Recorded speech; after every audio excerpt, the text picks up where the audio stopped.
Hello everyone, welcome back to my channel. हम लोग कर रहे हैं क्वेश्चन प्रैक्टिस, ठीक है। क्योंकि पढ़ने से ज़्यादा ज़रूरी है कि हमें कितना उस कंटेंट से आ रहा है रिवीजन। इन क्वेश्चंस के साथ साथ आपका रिवीजन भी हो रहा है, क्योंकि एक बार हम पढ़ लेते हैं, उसके बाद रिवीजन करते हैं। रिवीजन के बाद हमारे क्वेश्चन आंसर जब लग जाते हैं तो हमें पता चलता है कि कितना हम कर पा रहे हैं। कभी कभी हमें टॉपिक पढ़ के ऐसा लगता है ना कि हमने सब कर लिया, हमने सिलेबस कवर कर लिया। जब हम क्वेश्चन प्रैक्टिस सेट करते हैं, मॉक टेस्ट देते हैं, तो क्या होता है, कुछ क्वेश्चन हमसे सेम टॉपिक से जो हमने पढ़ा हुआ होता है उससे सॉल्व नहीं होते। तो इसीलिए क्वेश्चन प्रैक्टिस ज़रूरी है, बहुत ज़्यादा ज़रूरी है। आप कोई भी टॉपिक पढ़ रहे हो, कहीं से भी पढ़ रहे हो, ऑनलाइन ऑफलाइन कैसे भी पढ़ रहे हो या सेल्फ स्टडी कर रहे हो, तो आप क्या करो, एक टॉपिक पढ़ो, टॉपिक पढ़ने के बाद उसको रिवाइज करो। नेक्स्ट डे रिवाइज करने के बाद उसके क्वेश्चन लगाओ, हर टॉपिक के क्वेश्चन लगाओ, ताकि जितना आपने पढ़ा है वो आपको बहुत अच्छे से आए, है ना। फिर उसके बाद मॉक टेस्ट दीजिए उसके, तो बहुत अच्छा हो जाएगा सारी चीज़ें, ठीक है। तो क्वेश्चन आपकी स्क्रीन पे दिखाएंगे, क्वेश्चन आपकी स्क्रीन पे आ रहे हैं सारे, लेकिन आपको क्या करना है, आपको क्वेश्चन केवल इंग्लिश में दिखेंगे। हम दोनों लैंग्वेज में क्वेश्चन बहुत अच्छे से करेंगे, ठीक है। मैं सारा ट्रांसलेट करूंगी, तो कंटेंट इंग्लिश हिंदी दोनों में होगा, ठीक है। तो टेंशन नहीं लेनी है, और आपको टेस्ट करना है खुद को। जब तक क्वेश्चन स्क्रीन पे आ रहे हैं, आपको मेरा आंसर आने से पहले आपका आंसर आ जाना चाहिए, ठीक है। और आप इससे क्या करोगे, सेल्फ एनालिसिस करोगे, प्लस आपको पता लगेगा कि कितनी और ज़्यादा मेहनत की ज़रूरत है आपको, जो आपने पढ़ लिया है उसमें से, है ना। तो चलिए स्टार्ट करते हैं। स्टार्ट करने से पहले, अगर आपने आज फर्स्ट टाइम विजिट कर रहे हैं चैनल पे, तो चैनल को लाइक, शेयर एंड सब्सक्राइब करना ना भूलें, है ना। चलिए स्टार्ट करते हैं क्वेश्चन नंबर 1 से। क्वेश्चन नंबर 1 आपके स्क्रीन पे शो हो रहा है। The sensation of in the muscles after prolonged strenuous physical work is caused by, यानी कि लगातार बहुत सारा फिजिकल वर्क करने के बाद मांसपेशियों में होने वाली थकावट का कारण क्या है। जब हम बहुत सारा वर्क करते हैं ना, फिजिकल वर्क, आप देखोगे कि जब आप आप जिम ज्वाइन करते हो, फर्स्ट डे आप देखोगे आप बहुत ज़्यादा थका हुआ सा महसूस करते हो। तो वो थकान किसकी वजह से हो रही है, आपके ऑप्शंस दिए हुए हैं, ठीक है। ऑप्शन ए मैं आपके स्क्रीन पे इंग्लिश में दिखा रहे हैं, मैं इसको रिपीट कर देती हूँ, है ना, ट्रांसलेट कर देती हूँ। फर्स्ट है ऑक्सीजन की आपूर्ति में कमी, सेकेंड है मांसपेशियों के तंतुओं में छोटी मोटी टूट फूट, थर्ड है ग्लूकोज की कमी हो जाना, फोर्थ है लैक्टिक एसिड का इकट्ठा हो जाना। फर्स्ट ऑप्शन है आपका a decrease in the supply of oxygen, क्या ये ऑक्सीजन की सप्लाई कम होने से होता है। बी हो गया आपका minor wear and tear of muscle fibre, third है the depletion of glucose, fourth है the accumulation of lactic acid. तो आपका आंसर कौन सा होगा, आंसर नंबर 4 आपका, मतलब डी, ऑप्शन डी बिल्कुल राइट हो जाएगा। ये सब किसकी वजह से हो रहा है, the accumulation of lactic acid, यानी कि लैक्टिक एसिड के इकट्ठा हो जाने से हो रहा है, ठीक है। क्वेश्चन नंबर 2 है आपकी स्क्रीन पे, which one of the following does a TV remote control unit use to operate a TV set. TV चलाने हेतु रिमोट कंट्रोल में कंट्रोल किसका प्रयोग करता है, कौन सी वेव्स का प्रयोग करता है। टीवी चलाने हेतु रिमोट कौन सी वेव्स का प्रयोग करता है। फर्स्ट है light waves, second sound wave, third है इंफ्रारेड वेव्स, फोर्थ है रेडियो वेव्स, यानी कि प्रकाश तरंगे, ध्वनि तरंगे, अवरक्त तरंगे एंड रेडियो तरंगे। तो आपका ऑप्शन सी बिल्कुल राइट हो जाएगा, इंफ्रारेड वेव्स, यानी कि अवरक्त तरंगे, ठीक है। ऑप्शन सी आपका बिल्कुल राइट हो जाएगा। आपको पता है सिलेबस में आपके साइंस भी है, तो साइंस भी रखी है, ये मिसलेनियस है, सारी चीजें हमने रखी हैं, ठीक है, ताकि हमारी बहुत अच्छी प्रैक्टिस हो। एक ही सब्जेक्ट नहीं पढ़ना है, हमने बहुत सारे पढ़ने हैं, तो हमने ये पूरा आपकी बाद आप अपना स्कोर देख सकते हैं कि आपका स्कोर कितना हुआ। क्वेश्चन प्रैक्टिस करने का मतलब ये है कि आपको पता लग गया कि पहले क्वेश्चन कहाँ से पूछे जा रहे हैं और कैसे, किस पैटर्न में क्वेश्चन पूछे जा रहे हैं। तो इन क्वेश्चंस की हेल्प से आप क्या कर सकते हो, एक तो आपको पता लगेगा कि आपके 100 में से कितने सही हो रहे हैं, प्लस आपको क्या पता लगेगा, टॉपिक्स पता लगेंगे। जो टॉपिक से क्वेश्चन पहले आए हुए हैं वो वाले टॉपिक आपको बहुत अच्छे से करने हैं, क्योंकि ऐसा होता है सिलेबस हमारा लिमिटेड है, क्वेश्चन वहीं से आने हैं, रिपीट बार बार कर नहीं सकते। तो क्या है, जहाँ से क्वेश्चन पहले आए हैं क्वेश्चन वहीं से आएंगे, लेकिन क्वेश्चन का पैटर्न अलग होगा, है ना। तो वो उस टॉपिक को बहुत अच्छे से आपने कवर करना है, तो आपकी बहुत अच्छी तैयारी हो जाएगी। फिर सेम टॉपिक से आपके कोई प्रॉब्लम नहीं होगी, बहुत अच्छे से आपको सारे क्वेश्चन कंप्लीट हो जाएंगे। नेक्स्ट क्वेश्चन है आपकी स्क्रीन पे, और याद रखना जब आप क्वेश्चन करते हो तो इनकरेक्ट और करेक्ट आप अच्छे से देखना, ठीक है। सबसे पहले जब आप क्वेश्चन पढ़ते हो तो इनकरेक्ट करेक्ट पे अंडरलाइन कर लेना, ताकि आप जल्दी में आंसर ना करो, ठीक है। नेक्स्ट क्वेश्चन है आपकी स्क्रीन पे, which one of the following statement about attorney general of India is incorrect. यहाँ पे इनकरेक्ट बोला है, ठीक है। इसको हिंदी में होगा, भारत के महान्यायवादी के संबंध में निम्नलिखित में से कौन सा कथन असत्य है। 4 ऑप्शन आपको दिए हैं, असत्य पूछा है, ठीक है। जब भी आपने अटॉर्नी जनरल ऑफ इंडिया के बारे में पढ़ा होगा, उसके पूरे पॉइंट्स दिए हुए हैं, तो वो बहुत अच्छे से आपने पढ़ने हैं, ठीक है। क्योंकि उन्हीं सारे पॉइंट्स में, ऐसा नहीं है कि 4 पॉइंट आपने पढ़ लिए और बाकी स्किप कर दिए, उसकी सारी चीज़ें आपने पढ़नी है, ठीक है, ताकि आप एलिमिनेट कर पाओ चीज़ें। यहाँ पे आपको वही करना है, इनकरेक्ट सेलेक्ट करना है। तो थोड़ा सा भी कंफ्यूजन होगा तो आपका क्वेश्चन गलत हो जाएगा, और सबसे ज़्यादा बुरा तब लगता है जब आपने पूरा टॉपिक कंप्लीट किया हो और उसमें से क्वेश्चन गलत हो जाए, तो यहाँ पे बड़ी प्रॉब्लम आ जाती है ना। तो फर्स्ट ऑप्शन है, is appointed by the president of India, बिल्कुल सही हो जाएगा।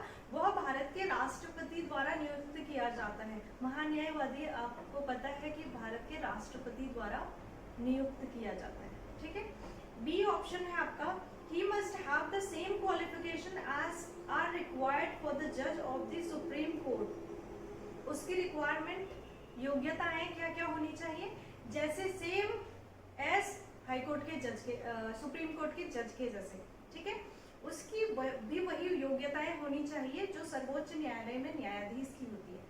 ये भी सही है, क्योंकि क्वालिफिकेशन जब आप देखोगे, अटॉर्नी जनरल ऑफ इंडिया की क्वालिफिकेशन सेम है जो सुप्रीम कोर्ट के न्यायाधीश की होती है। तो बी भी हमारा बिल्कुल राइट हो जाएगा, यहाँ पे इनकरेक्ट पूछा है, ठीक है। सी है, he must be a member of either house of parliament. Lok Sabha या राज्यसभा किसी का मेंबर होना उसको कंपलसरी है क्या? उसे संसद के किसी भी सदन का मेंबर होना जरूरी है क्या? ये सही है? ऑप्शन सी हमारा बिल्कुल सही हो जाएगा, he must be a member of either house of parliament, यानी कि उसको किसी भी पार्लियामेंट के किसी भी सदन का मेंबर होना जरूरी नहीं है, ऐसा कोई कंपलसरी नहीं है कि उसको मेंबर होना है, ठीक है। तो हमारा सी ही बिल्कुल राइट हो जाएगा, ठीक है। इनकरेक्ट पूछा है तो सी बिल्कुल सही हो जाएगा। नेक्स्ट क्वेश्चन है आपकी स्क्रीन पे, Indian satellite Aryabhata was launched in. प्रथम भारतीय उपग्रह आर्य, क्वेश्चन बहुत सारे मिलेंगे आगे, तो कैसे आपने चीजें पढ़नी है, ठीक है, ये भी पता लगेगा।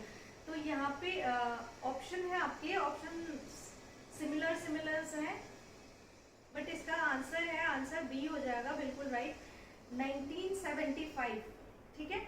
आपको डेट भी याद रखनी है, 19 अप्रैल 1975 सॉरी, आपको डेट के साथ याद रखना है, 19 अप्रैल 1975, ठीक है।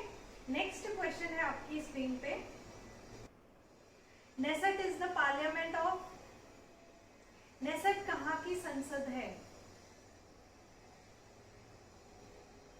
आपके ऑप्शंस ऑप्शन सी आपका बिल्कुल राइट हो जाएगा। नेसेट कहाँ की पार्लियामेंट है? इजराइल। ठीक है, तो ऑप्शन सी आपका बिल्कुल राइट हो जाएगा। आप क्वेश्चन का आंसर आने से पहले आपका आंसर आ जाना चाहिए। अब तो इतनी प्रैक्टिस हो जानी चाहिए, है ना। सिलेबस कब के कंप्लीट हो गया है, तो आपको बहुत अच्छे से प्रैक्टिस करनी है। क्वेश्चन स्क्रीन पे दिख रहा है, उससे पहले आपका उसी के साथ आपका आंसर आ जाना चाहिए। नेक्स्ट क्वेश्चन है आपकी स्क्रीन पे। The book Mein Kampf is written by. Mein Kampf किसके द्वारा लिखी गई है? बुक्स के भी राइटर पूछे जाते हैं, तो आपको याद रखने हैं सारे। मेन कैंप किसके द्वारा लिखी गई है? इसका आंसर होगा option number D, Adolf Hitler. ठीक है, हिंदी में नेम भी इसका यही है, एडोल्फ हिटलर। ठीक है, तो ऑप्शन डी आपका बिल्कुल राइट हो जाएगा। नेक्स्ट क्वेश्चन है, क्वेश्चन सारे बहुत। Sattriya and classical dance form associated to which state? Sattriya and classical dance form कहाँ का है? कौन से राज्य से संबंधित है? तो ऑप्शन ए आपका बिल्कुल राइट हो जाएगा, असम। तो डांस फॉर्म आपने देखना है, आपको टॉपिक पता चल गया कि यहाँ से क्वेश्चन पूछे गए हैं। तो अब आपने सारे डांस फॉर्म कौन से, कहाँ के डांस फॉर्म कौन से हैं, सारे स्टेट्स के आपको याद रखना है। ठीक है, जैसे भरतनाट्यम कहाँ का हो गया? तमिलनाडु, है ना। तो ऐसे ही आपने सारे याद कर लेने हैं। ठीक है, इनको नोट्स बना के याद कर लेने हैं। आपको जो भी क्वेश्चन कराए जा रहे हैं ये PYQs हैं, प्रीवियस ईयर्स में आयोग द्वारा पूछे गए क्वेश्चन है सारे। तो आपको ये टॉपिक पता चल गया कि कहाँ कहाँ से क्वेश्चन आ रहे हैं और किस पैटर्न में पूछे जाते हैं। ठीक है, ज़्यादा डिफरेंस नहीं होता वनडे और जो ये PCS के हैं। अगर आप टॉपिक बहुत अच्छे से क्लियर कर लोगे तो आपके दोनों कवर हो जाएंगे एक साथ। ठीक है, नेक्स्ट क्वेश्चन है आपका। नेक्स्ट क्वेश्चन है, the first general election in independent India was held on. स्वतंत्र भारत में प्रथम आम चुनाव कब हुए थे?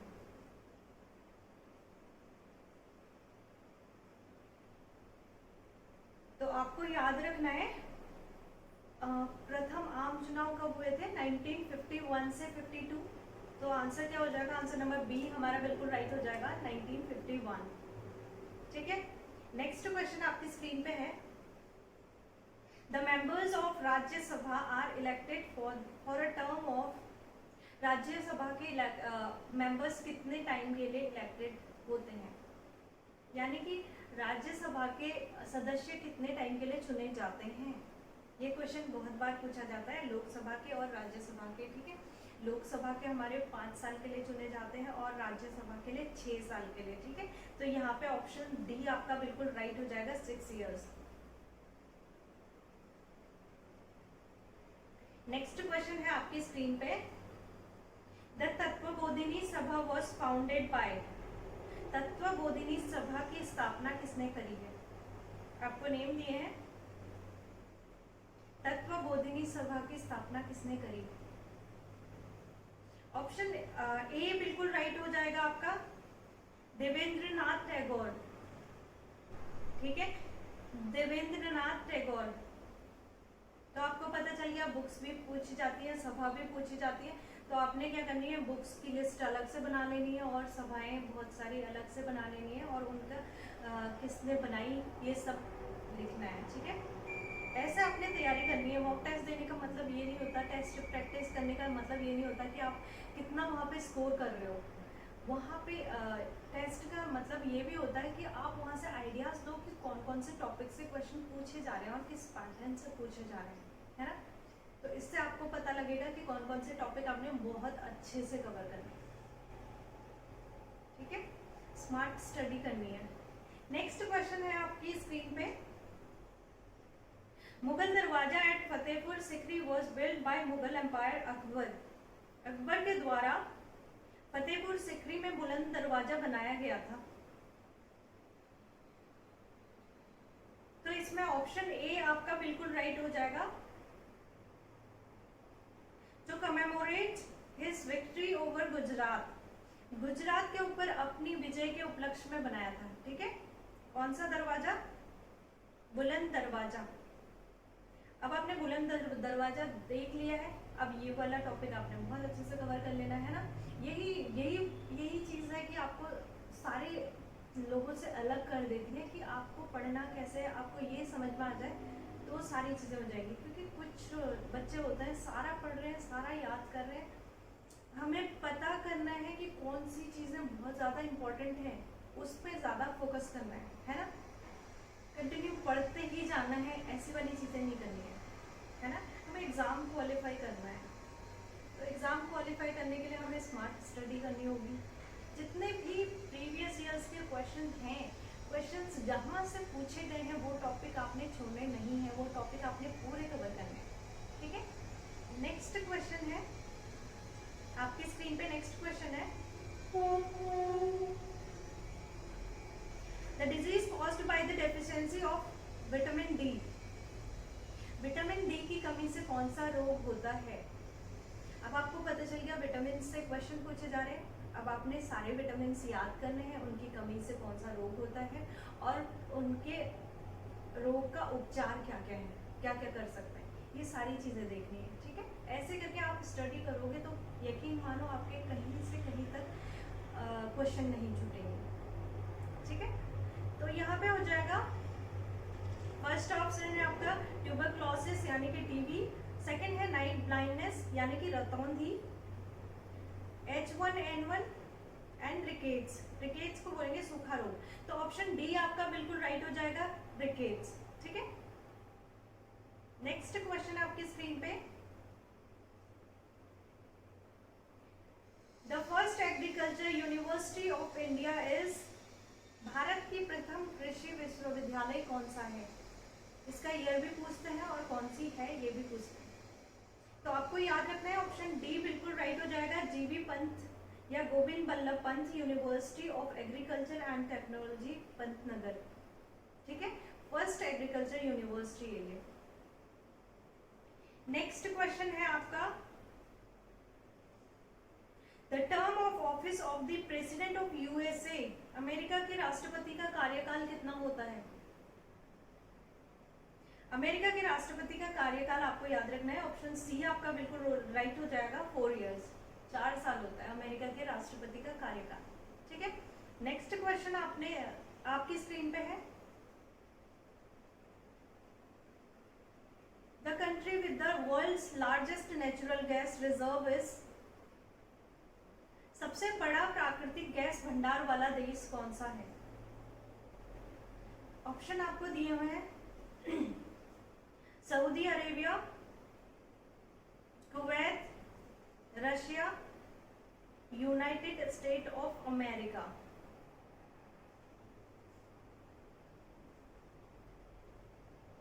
तो ऑप्शन सी आपका बिल्कुल राइट हो जाएगा, रशिया, ठीक है।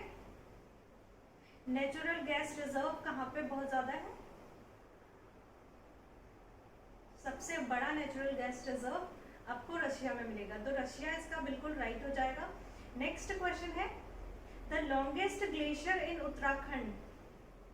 उत्तराखंड के क्वेश्चन भी हैं इसमें सारे, ठीक है। सारी जगह से क्वेश्चन लिए गए हैं, तो आपकी बहुत अच्छी प्रैक्टिस हो जाएगी, आपको वो टॉपिक बहुत अच्छे से कर लेने हैं, ठीक है। सबसे लंबा ग्लेशियर पूछा है, तो सबसे लंबा ग्लेशियर आपका ऑप्शन डी हो जाएगा, गंगोत्री ग्लेशियर। यहाँ पे आप देखोगे यमुनोत्री ग्लेशियर से यमुना नदी निकलती है, एंड मिलम ग्लेशियर कहाँ का सबसे बड़ा है? कुमाऊं का सबसे बड़ा ग्लेशियर कौन सा हो जाएगा? मिलम हो जाएगा। और पिंडारी ग्लेशियर से कौन सी? कर्णावती रिवर निकल रही है। मिलम ग्लेशियर की बात करें, B option, B Milam glacier Kumaon का, अगर टोटल कुमाऊं की बात करें, केवल कुमाऊं की बात करें, कुमाऊं का सबसे बड़ा ग्लेशियर होगा Milam glacier. And Yamunotri glacier Uttarkashi में, उत्तरकाशी से आपने याद रखना यहाँ से क्या निकलती है? यमुना रिवर, ठीक है। इतनी सारी चीजें याद रखनी है आपने। और गंगोत्री ग्लेशियर क्या है? लॉन्गेस्ट ग्लेशियर ऑफ उत्तराखंड, ठीक है। और आपने ये अभी आपने देख लिया ग्लेशियर से क्वेश्चन पूछे जा रहे हैं, इनका आपने याद रखना है कौन सा ग्लेशियर कौन सी जगह पे है, कौन सी डिस्ट्रिक्ट में है, ये याद रखना है। ठीक है, बहुत अच्छे से स्टडी करने के लिए आपने ग्लेशियर्स याद रखने हैं। आप उत्तराखंड का मैप बनाइए, उसमें सारे डिस्ट्रिक्ट लोकेट कीजिए, एंड उसके बाद आप क्या कर सकते हो, कौन से डिस्ट्रिक्ट में कौन सा ग्लेशियर है ये लिख सकते हो, है ना, ताकि आपको बहुत इजी रहे। आप जब विजुअल चीज़ें बहुत ज़्यादा याद रहती हैं, जब आप खुद मैप बना के देखते हो या कहीं मैप के थ्रू चीज़ें याद करने की कोशिश करते हो, समझने की कोशिश करते हो, तो वो चीज़ें बहुत अच्छे से याद हो जाती हैं। ठीक है, तो आपको क्या करना है, मैप बना के सारी चीज़ें लोकेट करनी है ताकि आपको प्रॉब्लम ना हो। क्वेश्चन क्योंकि कहीं से भी आ सकता है, ऐसा नहीं है कि ग्लेशियर्स आपसे केवल इनकी कौन से कहाँ से है, कौन सी रिवर किससे निकल रही है, सिर्फ इतना ही आपको उसकी लोकेशन याद रखनी है और कौन से डिस्ट्रिक्ट में है, सारी चीजें याद रखनी है। ठीक है, नेक्स्ट क्वेश्चन है आपका, who among the following is not appointed by the state governor. State governor यानी कि राज्यपाल द्वारा को किसकी नियुक्ति नहीं की जाती है। ऑप्शन है आपके मुख्यमंत्री, उच्च न्यायालय के न्यायाधीश, एंड राज्य आयोग के अध्यक्ष, एंड महाधिवक्ता एडवोकेट जनरल। तो किसकी नियुक्ति नहीं की जाती है, राज्यपाल द्वारा किसकी नियुक्ति नहीं की जाती है। तो आपको याद रखना है, जजेस of high court, high court के जजेस की नियुक्ति राज्यपाल नहीं करता, राष्ट्रपति करता है, प्रेसिडेंट द्वारा की जाती है। ठीक है, याद रखना, हाई कोर्ट के जजेस की नियुक्ति कौन करेगा, प्रेसिडेंट करता है। ठीक है, राज्यपाल नहीं करता है। कभी अभी ये पूछ लिया, हो सकता है कभी आपसे पूछ ले कि कौन करता है, तो प्रेसिडेंट करता है। ठीक है,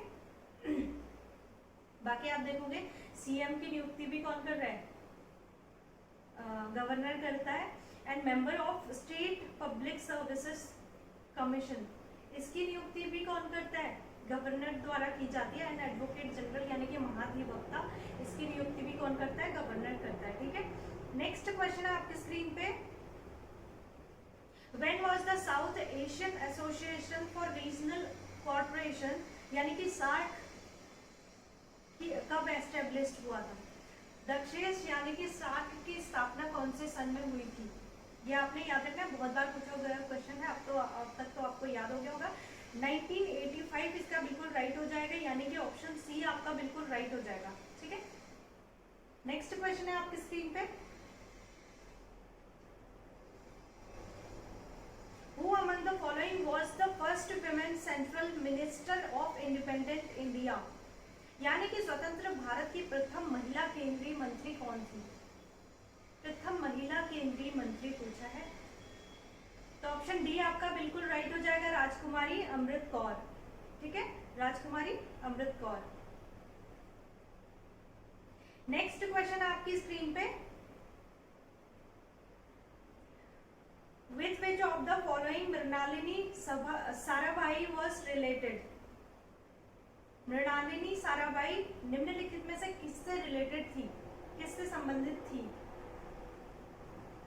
तो आपको पता है ये इंडियन क्लासिकल डांस के लिए फेमस है ना, तो ऑप्शन ए बिल्कुल राइट हो जाएगा, इंडियन क्लासिकल डांस यानी कि भारतीय शास्त्रीय नृत्य। ठीक है, नेक्स्ट क्वेश्चन है आपकी स्क्रीन पे, blue revolution is associated with the development and growth of, नीली क्रांति किसके विकास और वृद्धि के लिए संबंधित है। तो ऑप्शन ए बिल्कुल राइट हो जाएगा आपका, फिशरीज यानी कि मत्स्य पालन, ब्लू रिवॉल्यूशन मत्स्य पालन से रिलेटेड है। अभी आपको इसमें पहले पूछा गया है ब्लू रिवॉल्यूशन, तो आपको क्या करना है, सारे रिवॉल्यूशन याद करने हैं, है ना, किसने किया, कौन सा किससे रिलेटेड है, black revolution, golden revolution, blue revolution, white revolution, सारे आपको याद रखने हैं। ठीक है, नेक्स्ट है आपका, नेक्स्ट क्वेश्चन है आपकी स्क्रीन पे, Bhakra Nangal multipurpose project is situated on the river. Bhakra Nangal बहुउद्देशीय परियोजना स्थित है कौन सी रिवर पे, ये तो बहुत पहले से चली आ रही है तो आपको याद ही होगा, सतलज रिवर, तो ऑप्शन ए आपका बिल्कुल राइट हो जाएगा, सतलज रिवर। नेक्स्ट क्वेश्चन है आपकी स्क्रीन पे, which among the following state has no identified tribal community, मतलब कोई भी एसटी नहीं है, ऐसा स्टेट जहां पे कोई भी एसटी नहीं है।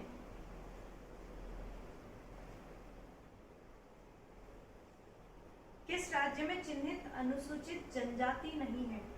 ना अभी आपको क्वेश्चन पूछा है कि एसटी नहीं है, कौन से राज्य ऐसा है जहाँ पे एसटी की पॉपुलेशन नहीं है। अभी यहाँ पे ऐसा पूछा है, फिर आपने और चीजें क्या सर्च करनी है कि एससी की पॉपुलेशन जहाँ पे नहीं है वो वाले स्टेट भी आपने याद रखने, सर्च करने हैं और पता करना है, ठीक है। तो यहाँ पे इसका ऑप्शन, इसका राइट आंसर हमारा हो जाएगा हरियाणा। हरियाणा में कोई भी एसटी पॉपुलेशन नहीं है, ठीक है। और एससी की अगर हम बात करें, अरुणाचल प्रदेश एंड नागालैंड, अरुणाचल प्रदेश एंड नागालैंड ऐसे हैं जहाँ पे एससी की पॉपुलेशन नहीं है, तो आपको याद रखने हैं, ठीक है। कोई भी क्वेश्चन आप कर रहे हो उससे रिलेटेड फैक्ट्स, उससे रिलेटेड चीजें आपको बिल्कुल याद रखनी है। तो अरुणाचल प्रदेश और नागालैंड भी आपने याद रखने हैं, वहाँ पे एससी की पॉपुलेशन नहीं है और एसटी की हरियाणा में नहीं है, ठीक है। नेक्स्ट क्वेश्चन पे चलते हैं, आपकी स्क्रीन पे नेक्स्ट क्वेश्चन है, which one of the following is not included in the national food security mission? National राष्ट्रीय खाद्य सुरक्षा अभियान में कौन सा सम्मिलित नहीं है? आपके ऑप्शन है oil seeds, wheat, rice, pulses, ये सबको पता होगा। ऑयल सीड्स को हिंदी में बोलेंगे तिलहन, गेहूं, चावल और दलहन दालें हो जाएंगी पल्सेस, ठीक है। तो ऑप्शंस ये आप सबको पता होगा। ऑप्शन ए हमारा बिल्कुल राइट हो जाएगा, oil seeds. Oil seeds national food security mission में ऑयल सीड्स इंक्लूडेड नहीं है, ठीक है। नेक्स्ट क्वेश्चन है आपकी स्क्रीन पे,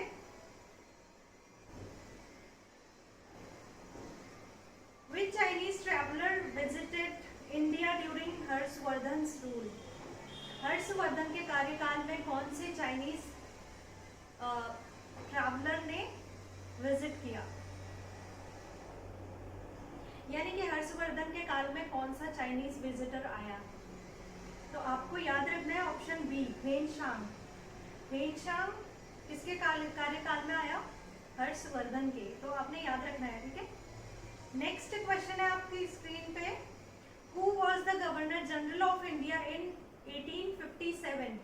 1857 में गवर्नर जनरल ऑफ इंडिया कौन था?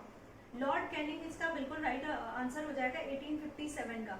अब आपने याद रखना है कि बंगाल का गवर्नर जनरल कौन था, फर्स्ट गवर्नर जनरल कौन था, ठीक है। और सारी जगह के ऐसे करके गवर्नर जनरल याद रखने हैं, आपको पता है कि कहाँ से क्या क्वेश्चन पूछे जा रहे हैं, तो आपने ऐसे तैयारी करनी है। ऐसे अगर इस मेथड से आप तैयारी करोगे कि PYQs देखने का मतलब ही यही होता है कि आपको क्वेश्चन पैटर्न पता चल रहे हैं, प्लस वो टॉपिक आपने बहुत अच्छे से कवर करने हैं, ठीक है। नेक्स्ट है क्वेश्चन, नेक्स्ट क्वेश्चन आपकी स्क्रीन पे है, Amnesty International is an organisation which is associated with, Amnesty International एक संगठन है जो जिसका संबंध किससे है? तो आपको ऑप्शन 4 दिए गए हैं, तो ऑप्शन बी आपका बिल्कुल राइट हो जाएगा, प्रोटेक्शन ऑफ ह्यूमन राइट्स, मानव अधिकारों के संरक्षण से संबंधित है, ठीक है। एमनेस्टी इंटरनेशनल ऑर्गेनाइजेशन किससे संबंधित है? मानव अधिकारों के संरक्षण से। नेक्स्ट क्वेश्चन है आपकी स्क्रीन पे, how many members are elected from Uttarakhand to Lok Sabha? Lok Sabha में कितने मेंबर इलेक्टेड होते हैं उत्तराखंड से? आपको उत्तराखंड से लोकसभा में भी याद रखना है, राज्यसभा में भी याद रखना है। लोकसभा में हमारा ऑप्शन ए बिल्कुल राइट हो जाएगा, लोकसभा में 5 मेंबर्स इलेक्टेड होते हैं और राज्यसभा में 3 इलेक्टेड होते हैं, ठीक है। उत्तराखंड से राज्यसभा में 3 इलेक्टेड होते हैं और लोकसभा में 5, ठीक है। नेक्स्ट क्वेश्चन है आपकी स्क्रीन पे, Which among the following is not a dance form of Uttarakhand? Uttarakhand का डांस फॉर्म कौन सा नहीं है, निम्न में से बोलते हैं। अगर आपने उत्तराखंड पढ़ी है आप, तो आपका सिलेबस कंप्लीट हो गया है, तो आपको आसानी होगी। चांचरी है, छपेली है, जोड़ा है, कालबेलिया गलत हो जाएगा, तो ऑप्शन डी हमारा बिल्कुल राइट हो जाएगा। यहाँ पे कौन सा नहीं है पूछा है, तो कालबेलिया हो जाएगा यहाँ पे, ठीक है। तो आपको सारे डांस फॉर्म भी याद रखने और वाद्य यंत्र भी याद रखने, ठीक है, उत्तराखंड के स्पेशली। नेक्स्ट क्वेश्चन है आपकी स्क्रीन पे, who first discovered that earth revolves round the sun was, वह वैज्ञानिक जिसने सर्वप्रथम खोजा कि पृथ्वी सूर्य के चारों ओर चक्कर लगाती है। तो ऑप्शन आपका बिल्कुल राइट हो जाएगा, ऑप्शन बी सी आपका बिल्कुल राइट हो जाएगा, कोपरनिकस, ठीक है। आपको ये नहीं करना कि बीच में साइंस के क्वेश्चन आ रहे हैं, साइंस छोड़ देनी आपने, क्योंकि आपने जब भी आप देखोगे कि साइंस के क्वेश्चन भी पूछे जाएंगे, साइंस का भी बहुत बड़ा वेटेज है, तो आपको स्किप नहीं करनी है कुछ भी चीजें, ठीक है। नेक्स्ट क्वेश्चन है आपकी screen, Guwahati high court is the judiciary of, आपको पता है हाई कोर्ट क्या होता है, दो या दो से अधिक स्टेट का कंबाइंड हो सकता है, मतलब दो या दो तीन स्टेट का एक ही हाई कोर्ट हो सकता है, ठीक है। तो अब गुवाहाटी में कौन कौन सी स्टेट्स आते हैं, इसमें आएंगे असम, अरुणाचल प्रदेश, नागालैंड एंड मिजोरम। तो ऑप्शन डी आपका बिल्कुल राइट हो जाएगा। याद रखना आपने गुवाहाटी उच्च न्यायालय में कौन कौन सी चीजें आती हैं, कौन कौन से स्टेट्स आते हैं, तो आपको याद रखना है असम, अरुणाचल प्रदेश, नागालैंड एंड मिजोरम, ठीक है। क्वेश्चन है आपकी स्क्रीन पे,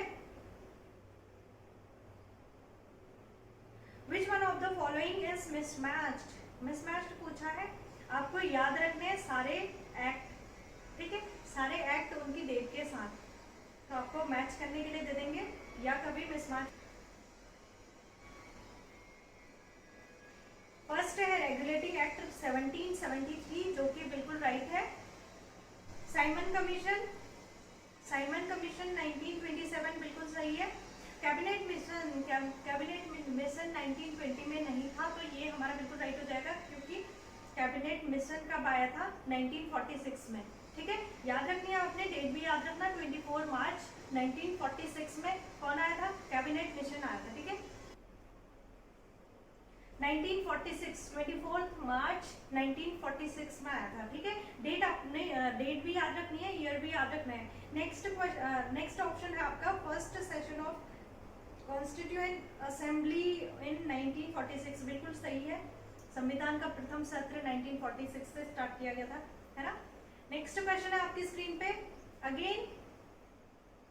again you have to find the mismatch, which one of the following pair is mismatched. आपको लेक दी है एंड उनकी स्टेट्स दी हुई है। फर्स्ट है आपका वुलर लेक, जम्मू कश्मीर, वो बिल्कुल राइट है। लोनार लेक महाराष्ट्र, ये भी बिल्कुल सही है। सो मोरिरी लेक अरुणाचल प्रदेश में नहीं है, तो हमारा सी बिल्कुल राइट हो जाएगा। मिसमैच फाउंड करना है हमें। सो मोरिरी लेक हमारी है लद्दाख में, ठीक है, आप उसके सामने लद्दाख लिख लेना। सो मोरिरी लेक, आपने लेक भी याद रखने, लेक्स कौन कौन सी लेक्स कहाँ पे हैं और कौन सी खारे पानी की है, कौन सी क्लीन है, आपने सारी याद रखनी है। मीठे पानी की कौन सी, सारी याद रखनी है, ठीक है। अब आपको टॉपिक पता चल गया कि यहाँ से क्वेश्चन पूछा है, अब अपने सारे एक साथ लिख लेने हैं, ठीक है। सारी लेक्स आप एक साथ लिख सकते हो और उनके स्टेट्स, ठीक है। नेक्स्ट क्वेश्चन है आपकी स्क्रीन पे, एंड चिल्का लेक आपको पता है, चिल्का उड़ीसा में। Which one of the following Maurya king propagated Buddhism? Buddhism को किसने बढ़ाया, किसने बढ़ावा दिया, कौन सा मौर्य किंग था जिसने बुद्धिज्म को बढ़ाया? तो ऑप्शन सी आपका बिल्कुल राइट हो जाएगा, अशोका, ठीक है। नेक्स्ट क्वेश्चन है आपकी स्क्रीन पे, Which movement started after the partition of Bengal? Bengal के पार्टीशन कब हुआ था? 1905 में। बंगाल के पार्टीशन के बाद कौन सा मूवमेंट स्टार्ट किया गया था? जब आपने हिस्ट्री पढ़ी है, बहुत अच्छे से पढ़ा है कि कौन सा मूवमेंट स्टार्ट किया गया था। बंगाल आंदोलन के बाद कौन सा मूवमेंट स्टार्ट किया गया था? स्वदेशी मूवमेंट, यानी कि ऑप्शन बी आपका बिल्कुल राइट हो जाएगा, ठीक है। नेक्स्ट क्वेश्चन है, Which country has the longest coastal line? आपसे कंट्री भी पूछ सकते हैं और इंडिया के बेसिस पे स्टेट भी पूछ सकते हैं, आपको सारी चीजें याद रखनी है।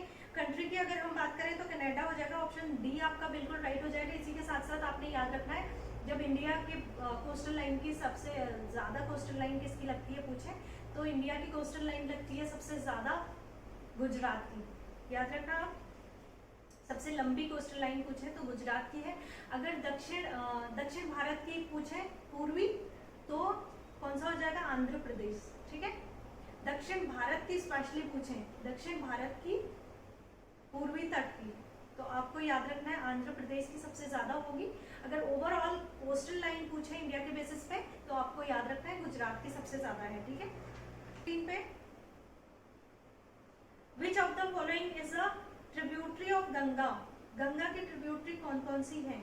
बहुत रिवर सिस्टम बहुत इंपॉर्टेंट है, बहुत ज्यादा इंपॉर्टेंट है और बहुत सारी रिवर्स हैं, है ना। रिवर्स याद करनी है, रिवर्स की लेंथ याद करनी है, कौन से स्टेट से होके जा रही है और कौन सा बांध बना हुआ है इन पे, और क्या क्या याद रखनी है, राइट ट्रिब्यूटरीज, लेफ्ट ट्रिब्यूटरीज, सारी याद रखनी है आपने, ठीक है। तो इसमें हो जाएगी Yamuna, Ghaghara and Gomti. All of the above बिल्कुल राइट हो जाएगा क्योंकि सारे ही गंगा की ट्रिब्यूटरीज हैं, यमुना भी, घाघरा भी एंड गोमती भी, ऑल ऑफ दी अबव। आपका ऑप्शन डी बिल्कुल राइट हो जाएगा। नेक्स्ट क्वेश्चन पे चलते हैं। अब आपकी स्क्रीन पे नेक्स्ट क्वेश्चन है, Who of the following was a member of Congress socialist party, Congress socialist party का सदस्य कौन था। निम्न में से दिया है कि कांग्रेस सोशलिस्ट पार्टी का सदस्य कौन था। जब आपने पढ़ी है पॉलिटी तो बहुत अच्छे से पढ़ी है ना। तो आप देखोगे मीनू मसानी, जयप्रकाश नारायण, आचार्य नरेंद्र देव, सारे ही हैं। तो ऑल ऑफ दी अबव हो जाएगा, ऑप्शन डी हमारा बिल्कुल राइट हो जाएगा। नेक्स्ट क्वेश्चन पे चलते हैं।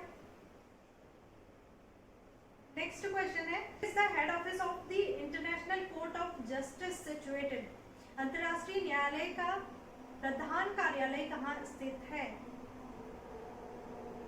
तो आपको पता है हेड ऑफिस कहाँ स्थित है, हेग में, दी हेग हो जाएगा। ऑप्शन ए आपका बिल्कुल राइट हो जाएगा, ठीक है। नेक्स्ट क्वेश्चन पे चलते हैं। नेक्स्ट क्वेश्चन है आपकी स्क्रीन पे, Who was the first UN general secretary, संयुक्त राष्ट्र का प्रथम महासचिव कौन था। UN यानी कि यूनाइटेड नेशन जनरल सेक्रेटरी, संयुक्त राष्ट्र का प्रथम महासचिव कौन था। तो ऑप्शन डी आपका, सी आपका बिल्कुल राइट हो जाएगा, त्रिग्वेली, ठीक है। ऑप्शन सी आपका बिल्कुल राइट हो जाएगा, त्रिग्वेली। नेक्स्ट क्वेश्चन है आपकी स्क्रीन पे, which specialised agency of the UN list world heritage sites, यानी कि संयुक्त राष्ट्र की कौन सी विशेषीकृत एजेंसी विश्व धरोहर स्थलों की सूची देती है। आपको पता है हेरिटेज साइट की अलग से सूचियां निकलती हैं, है ना, लिस्ट निकलती है अलग से। तो ये कौन निकालता है, तो याद रखना आपको, ऑप्शन ए आपका बिल्कुल राइट हो जाएगा, यूनेस्को, यूनेस्को द्वारा वर्ल्ड हेरिटेज साइट निकाली जाती है, ठीक है। तो ऑप्शन ए आपका बिल्कुल राइट हो जाएगा। नेक्स्ट क्वेश्चन है, who was the first Indian to be the president of UN general assembly, संयुक्त राष्ट्र महासभा का प्रथम भारतीय अध्यक्ष कौन था। Who was the first Indian to be the president of UN general assembly, first पूछा है। तो ऑप्शन सी आपका बिल्कुल राइट हो जाएगा, विजय लक्ष्मी पंडित, ठीक है, विजय लक्ष्मी पंडित। नेक्स्ट क्वेश्चन है आपकी स्क्रीन पे, who of the following had also held the office of speaker in the Lok Sabha before becoming the president of India. निम्न में से कौन सा भारत का राष्ट्रपति बनने से पहले लोकसभा स्पीकर भी थे।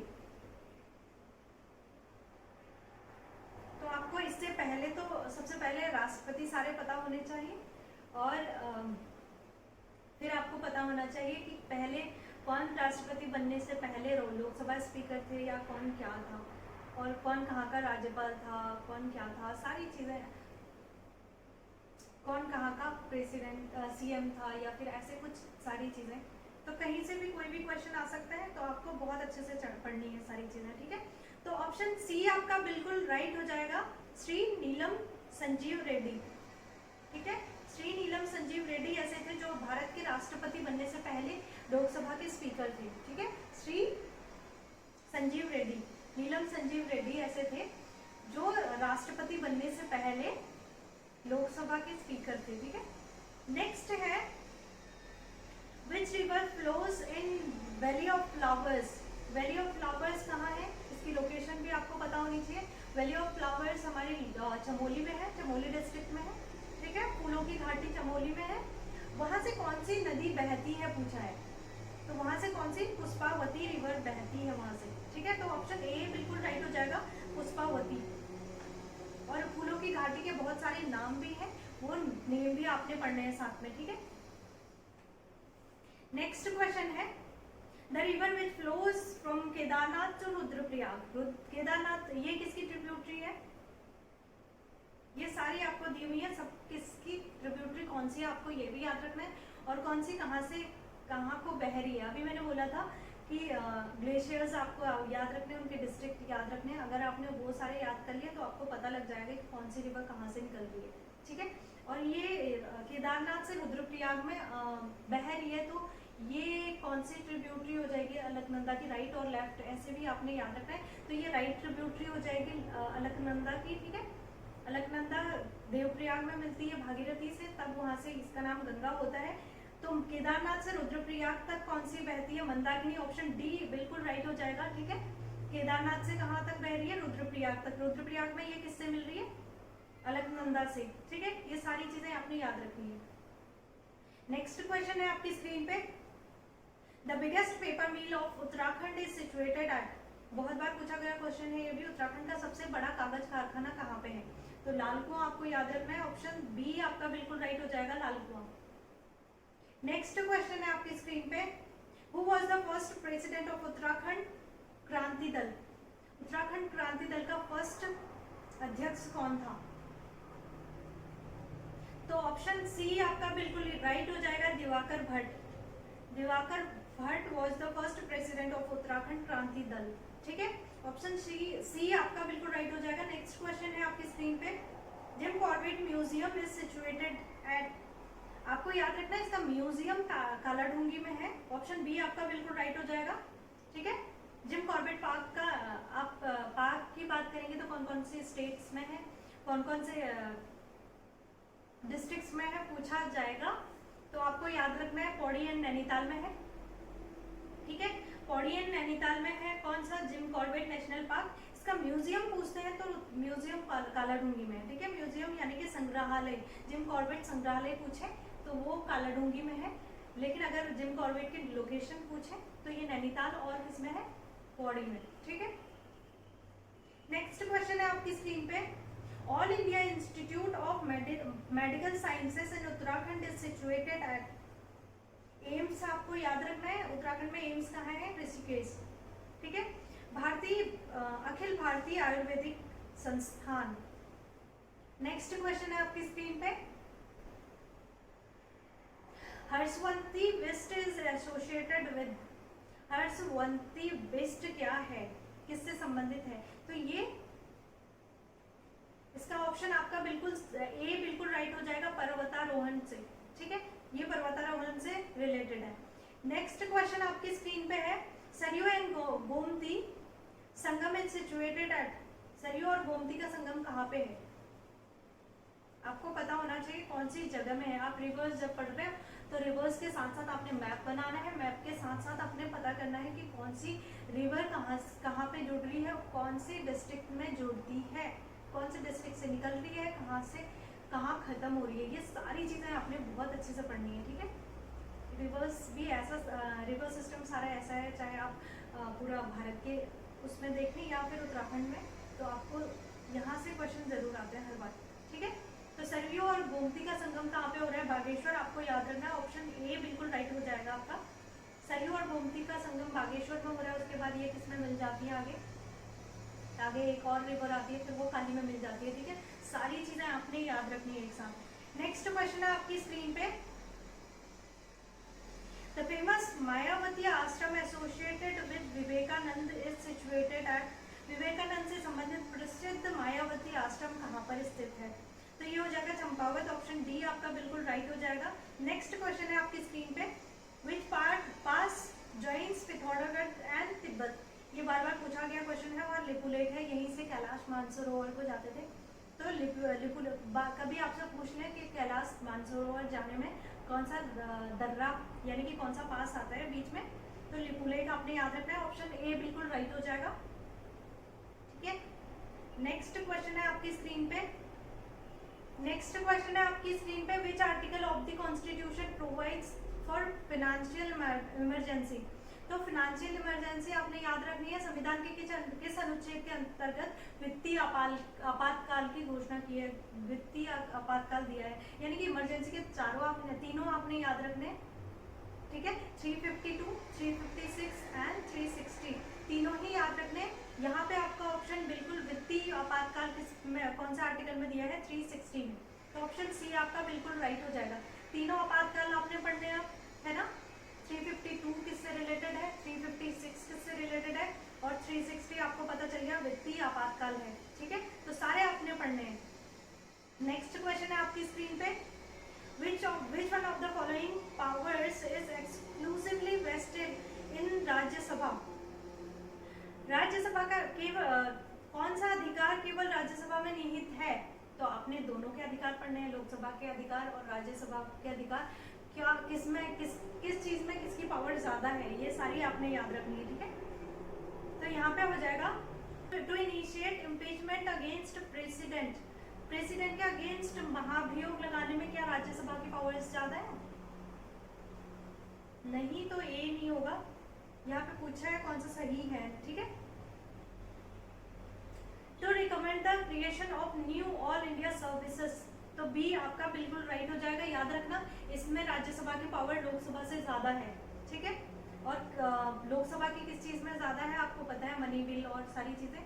तो आपने सेपरेट बॉक्स बनाइए, जहाँ पे भी आपने नोट्स बनाए हैं, यहाँ पे बॉक्स बना के आप दोनों में डिफरेंस देख सकते हैं, किसकी पावर्स ज़्यादा है किसकी कम है। ये दोनों सेपरेट बॉक्स बना के आप ऐसे नोट्स बना सकते हो, या आपने जो नोट्स बनाए हैं उसी में एडिट कर सकते हो। ठीक है, तो ऑप्शन बी आपका बिल्कुल राइट हो जाएगा।